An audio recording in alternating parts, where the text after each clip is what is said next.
sleeping. So he tried to stop. He's hungry. Dito muna ako magpapahinga. Ang naisip ni Mang Sene. Is it a boy? Marahil ay mawawala na ang aking gutom. Maybe my hunger will go away. My hunger will go away.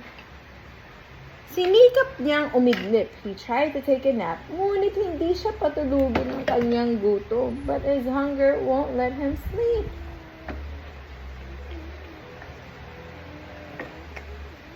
Naupo siya at tumingin sa paligid ng makakain. He sat down and he tried to look for food around him.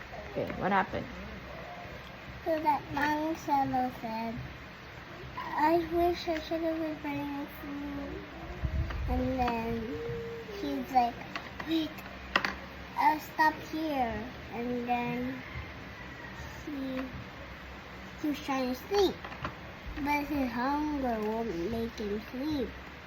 So he sat down and he was trying to look for food around him. Parang may kilala akong ganito hindi makatulog pag gutom. And that's me!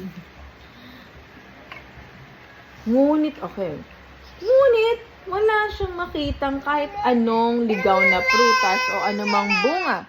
He couldn't find